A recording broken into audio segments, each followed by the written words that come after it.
रामजीरी काफ़ी दिनों राजसमंद झील रा किनारे सेवाली गांव में पेंथर रो आतंक हो और कतरी बार कुत्ता ने ले गया, कतरी बार गाया ने ले गया और अनी तरह जो है काफ़ी नुकसान वीरो हो।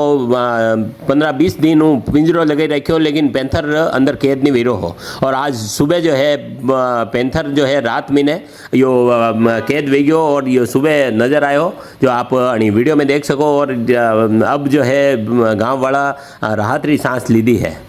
यो जो है यो सेवाली रो यो वीडियो है यो लक्ष्मण सिंह जी राव अपन लिए भेजो है।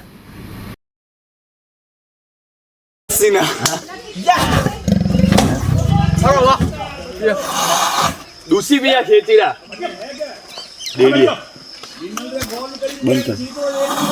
बंद कर दो अरे बंद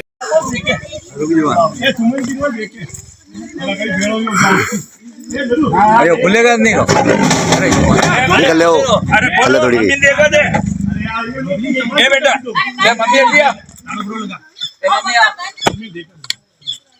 दबो वही गया फोटो वाला निकलो ए भाई जाओ नहीं अबे मन बेटा देखी ली तो नहीं अबे कहीं हैं मम्मी दे बाहर नहीं निकल खाई रो देख